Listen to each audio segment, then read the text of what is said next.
نحمدہ و نصلی علی نبی کریم فاعوذ باللہ من الشیطان الرجیم بسم اللہ الرحمن الرحیم رب اشرح لی صدری یسر لی امری واحلل عقدۃ من لسانی یفقہوا قولی۔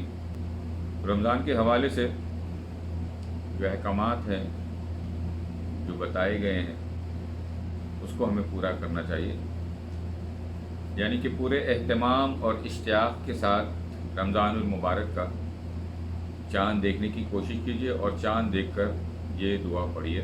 اللہ اکبر، اللہم احلہ علینا بالامن والایمان والسلامت والاسلام والتوفیق لما تحب وترضى ربنا وربک اللہ۔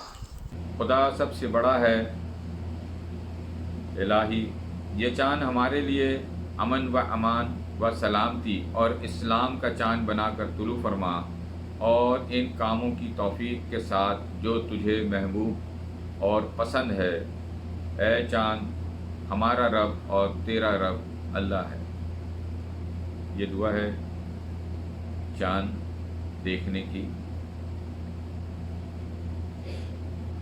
اور ہر مہینے کا نیا چاند دیکھ کر یہی دعا پڑھیے۔ ترمذی، ابن ماجہ وغیرہ میں اس کے حوالے سے اسی طرح سے بتایا جاتا ہے۔ رمضان میں عبادات سے خصوصی شغف پیدا کیجیے، فرضی نمازوں کے علاوہ نوافل کا بھی خصوصی اہتمام کیجیے، اور زیادہ سے زیادہ نیکی کمانے کے لیے کمر بستہ ہو جائیے۔ یہ عظمت و برکت والا مہینہ اللہ تعالیٰ کی خصوصی عنایت اور رحمت کا مہینہ ہے۔ شعبان کی آخری تاریخوں کو نبی کریم صلی اللہ علیہ وآلہ وسلم نے رمضان کی خوشخبری دیتے ہوئے فرمایا، لوگو، تم پر ایک بہت عظمت و برکت کا مہینہ سایہ فگن ہونے والا ہے۔ یہ وہ مہینہ ہے جس میں ایک رات 1000 مہینوں سے بہتر ہے۔ اللہ نے اس مہینے کے روزے فرض قرار دیے ہیں، اور قیام اللیل، جس کو ہم مسنون تراویح کہتے ہیں، کو نفل قرار دیا ہے۔ جو شخص اس مہینے میں دل کی خوشی سے بطور خود کوئی ایک نیک کام کرے گا، وہ دوسرے مہینوں کے فرض کے برابر اجر پائے گا، اور جو شخص اس مہینے میں ایک فرض ادا کرے گا، اللہ اس کو دوسرے مہینوں کے 70 فرضوں کے برابر ثواب بخشے گا۔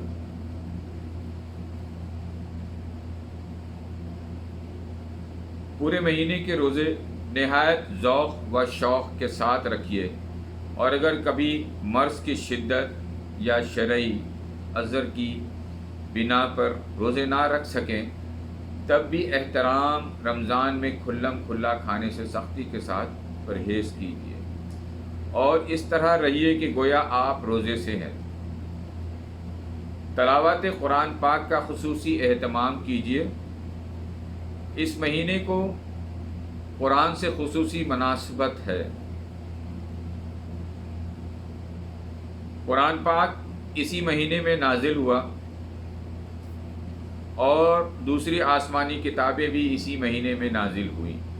حضرت ابراہیم کو اسی مہینے کی پہلی یا تیسری تاریخ کو صحیفے عطا کیے گئے۔ حضرت داؤد کو اسی مہینے کی 12 یا 18 کو زبور دی گئی۔ حضرت موسیٰ پر اسی مہینے کی 6 تاریخ کو تورات نازل ہوئی، اور حضرت عیسیٰ کو بھی اسی مہینے کی 12 یا 13 تاریخ کو انجیل دی گئی۔ حضرت جبرائیل ہر سال رمضان میں نبی کریم صلی اللہ علیہ وآلہ وسلم کو پورا قرآن سناتے اور سنتے تھے، اور آخری سال آپ نے 2 بار رمضان میں نبی کریم صلی اللہ علیہ وآلہ وسلم کے ساتھ ورد فرمایا۔ قرآن پاک ٹھہر ٹھہر کر اور سمجھ سمجھ کر پڑھنے کی کوشش کیجیے۔ کثرت تلاوت کے ساتھ ساتھ سمجھنے اور اثر لینے کا بھی خاص خیال رکھیے۔ تراویح میں پورا قرآن سننے کا اہتمام کیجیے۔ ایک بار رمضان میں پورا قرآن پاک سننا مسنون ہے۔ تراویح کی نماز خشوع اور خضوع اور ذوق و شوق کے ساتھ پڑھیے، اور جوں تو 20 رکعت کی گنتی پوری نہ کیجیے، بلکہ نماز کو نماز کی طرح پڑھیے، تاکہ آپ کی زندگی پر اس کا اثر پڑے اور اللہ سے تعلق مضبوط ہو، اور خدا توفیق دے تو تہجد کا بھی اہتمام کیجیے۔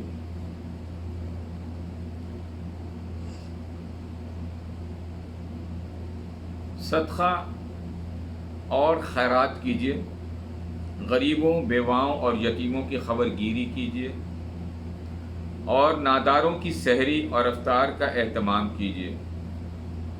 نبی کریم صلی اللہ علیہ وآلہ وسلم کا ارشاد ہے کہ یہ مواسات ایک مہینے کا ہے۔ حضرت ابن عباس رضی اللہ تعالی عنہ فرماتے ہیں کہ نبی کریم صلی اللہ علیہ وآلہ وسلم سقی اور فیاض تو تھے ہی، مگر رمضان میں تو آپ کی سخاوت بہت ہی بڑھ جاتی۔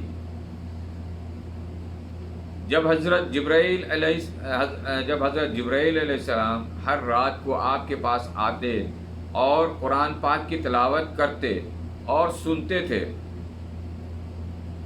تو ان دنوں نبی کریم صلی اللہ علیہ وآلہ وسلم تیز چلنے والی ہواؤں سے بھی زیادہ فیاض ہوتے تھے۔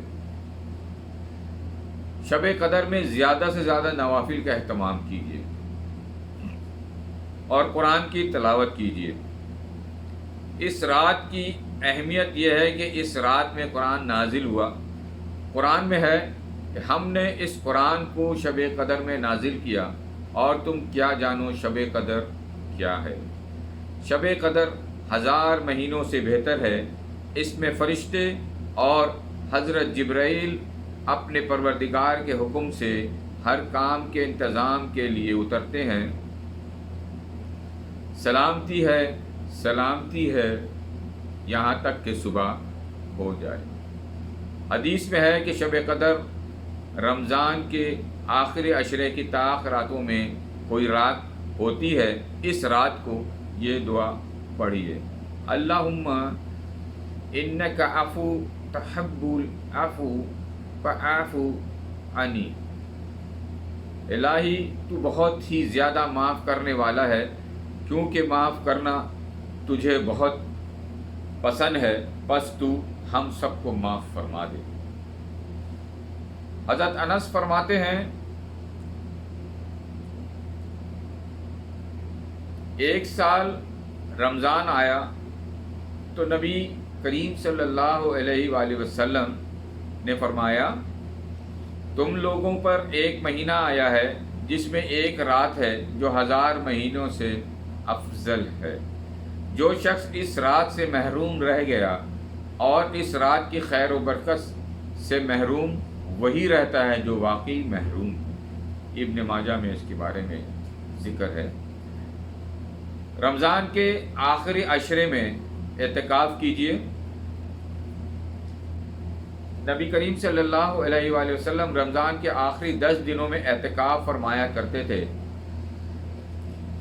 حضرت عائشہ رضی اللہ تعالی عنہا کا بیان ہے کہ رمضان کا آخری عشرہ آتا تو نبی کریم صلی اللہ علیہ وآلہ وسلم راتوں کو زیادہ سے زیادہ جاگ کر عبادت فرماتے اور گھر والیوں کو بھی جگانے کا اہتمام کرتے اور پورے جوش اور انہماک کے ساتھ اللہ کی بندگی میں لگ جاتے۔ رمضان میں لوگوں کے ساتھ نہایت نرمی اور شفقت کا سلوک کیجیے۔ ملازمین کو زیادہ سے زیادہ سہولتیں دیجیے اور فراخ دلی کے ساتھ ان کی ضرورتیں پوری کیجیے، اور گھر والوں کے ساتھ بھی رحمت اور فیاضی کا برتاؤ کیجیے۔ نہایت عاجزی اور ذوق و شوق کے ساتھ زیادہ دعائیں کیجیے۔ در منشور میں ہے کہ جب رمضان کا مبارک مہینہ آتا تو نبی کریم صلی اللہ علیہ وآلہ وسلم کا رنگ بدل جاتا تھا اور نماز میں اضافہ ہو جاتا، اور دعاؤں میں بہت عاجزی فرماتے اور خوف بہت زیادہ غالب ہو جاتا تھا۔ اور حدیث میں ہے کہ خدا رمضان میں عرش اٹھانے والے فرشتوں کو حکم دیتا ہے، خدا فرش اٹھانے والے فرشتوں کو حکم دیتا ہے کہ اپنی عبادات چھوڑ دو، روزے رکھنے والوں کی دعاؤں پر آمین کہو۔ اپنی عبادات چھوڑ دو اور روزے رکھنے والوں کی دعاؤں پر آمین کہو۔ صدقہ فطر دل کی رغبت کے ساتھ پورے اہتمام کے ساتھ ادا کیجیے اور عید کی نماز سے پہلے ادا کر دیجیے، بلکہ اتنا پہلے ادا کر دیجیے کہ حاجت مند اور نادار لوگ بسہولت عید کی ضروریات مہیا کر سکیں اور وہ بھی سب کے ساتھ عیدگاہ جا سکیں اور عید کی خوشیوں میں شریک ہو سکیں۔ حدیث میں آیا ہے کہ نبی کریم صلی اللہ علیہ وآلہ وسلم نے صدقہ فطر امت کے لیے اس لیے ضروری قرار دیا تاکہ وہ ان بیہودہ اور ان فحش باتوں کا جو روزے میں روزے دار سے سرزد ہو گئی ہے کفارہ بنے اور غریبوں اور مسکینوں کے کھانے کا انتظام ہو جائے۔ ابو داؤد میں اس کے بارے میں ذکر ہے۔ رمضان کے مبارک دنوں میں خود زیادہ سے زیادہ نیکی کمانے کے ساتھ ساتھ دوسروں کو بھی نہایت سوز، تڑپ، نرمی اور حکمت کے ساتھ نیکی اور خیر کے کام کرنے پر ابھاریے تاکہ پوری فضا پر خدا ترسی، خیر پسندی اور بھلائی کے جذبات چھائے رہیں اور سوسائٹی یا محلے میں زیادہ سے زیادہ رمضان کی بیش بہا برکتوں سے لوگ فائدہ اٹھا سکیں۔ جزاک اللہ خیر۔ یہ تھی رمضان کے احکامات کے حوالے سے جو کہ پورے رمضان میں ہمیں اس کے اوپر کوشش کرنی چاہیے کہ ہم سب اس پہ عمل کریں اور عمل کر کے اپنے اعمال کو بہتر بنا سکیں تاکہ آخرت میں ہم اس کا بہتر اجر پا سکیں۔ اور چونکہ یہ رمضان کی عبادات اللہ کے لیے ہے تو اللہ ہم سے راضی ہو سکے اور ہمیں اللہ تعالیٰ آخرت میں جنت الفردوس میں ہم سب کو ٹھکانہ ہم سب کا بنا سکے۔ آمین۔